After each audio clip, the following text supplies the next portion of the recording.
Hello everyone, it's Omar and welcome back to another One Piece Treasure Cruise video. So today we're going to take a look at the new KIZUNA vs Yamato, once again, this time with Marco teams. These teams do work against the gimmicks beyond level 30. This is a very good strategy if you want to just get a lot of experience while playing KIZUNA. So if you do one run with double Marco and the host ship, you can get about 100,000 XP per run. So you can see how that compounds over time, and you can get quite a few levels from doing this.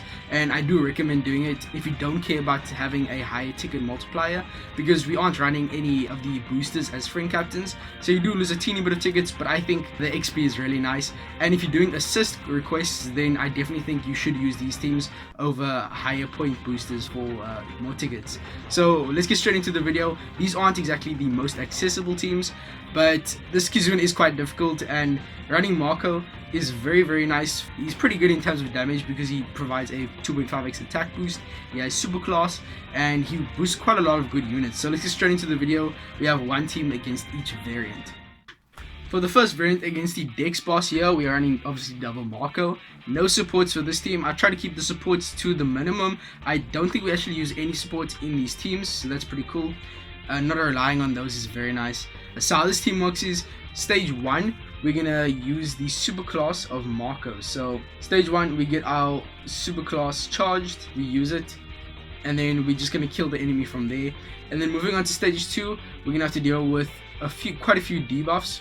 There's despair, there's enemy resilience. So how we're gonna get around this is with the Otama rare recruit. This is not Pirate King Adventures Otama, if you are getting those two confused. This is a rare recruit, and she's gonna get around the despair and the enemy resilience. Then we can use the special of our Jack to give us a 3-turn chain lock that'll last until the final stage. Now the enemy does remove beneficial effects on the final stage, and also we have a 2-turn special limiter. A 2 special limiter, so we can only use 2 specials on the final stage, which is why we're carrying in Jack to get some more damage without wasting one of our specials on the final stage. Luckily, even though the enemy removes beneficial effects, Jack gives a chain lock, and a chain lock is actually classified as a debuff in the game's mechanics, so it's a very nice way to get damage from carrying over from stage 2. Then we can use Big Mom to give us a bunch of buffs. We're going to use one of our Marcos to give us a attack boost, and we also have a chain boost from using him on stage 1. We're going to use Big Mom on the final stage to get around the weak 1.1x orb boost that the enemy gives us. She'll also give us a 1.2x attack boost, which is very weak, but it's enough to get around, to get by. And then we're going to use the special of Robin and Jinbei to get around the enemy's threshold, as well as our attack down, and also give us a base attack boost. So this is a pretty decent team in terms of damage. All these teams deal about 100 million damage. So that's going to be it for this team. Let's get into the next one against the quick variant, the strength variant. So this one here, we are using some interesting subs. This isn't very accessible, as I said before. We are using the recent Luffy and Yamato, as well as the Ifrit Janbei Sanji. So these two are so good for damage. This team deals, I don't know how much, this team does a lot of damage.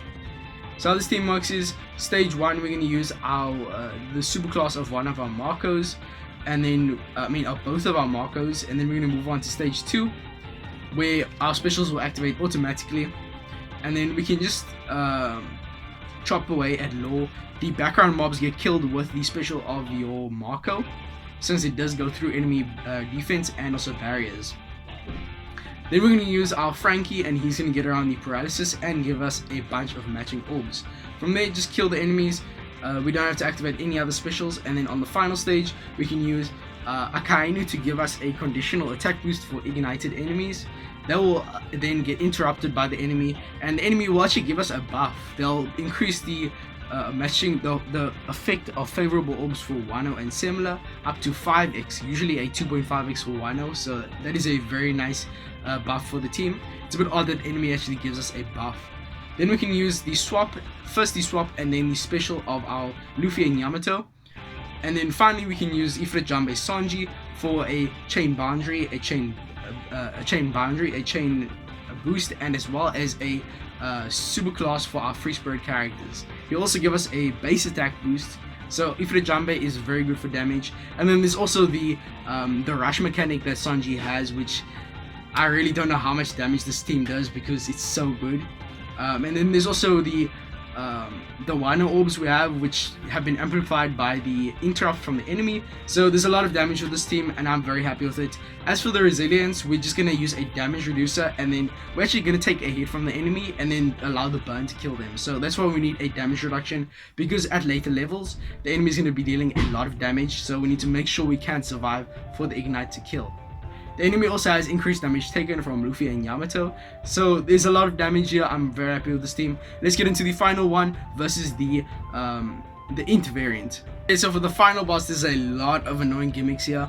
First off, the enemy changes to a random type. We have to get around 2 turns of barrier. There's damage reduction on both stage 2 and 3, so we need 2 units that reduce damage reduction by 5 turns. And then there's also unfavorable orb stage 2. And a bunch of other annoying stuff. So how this team works is, stage 1 we are going to use the super class of our Marco.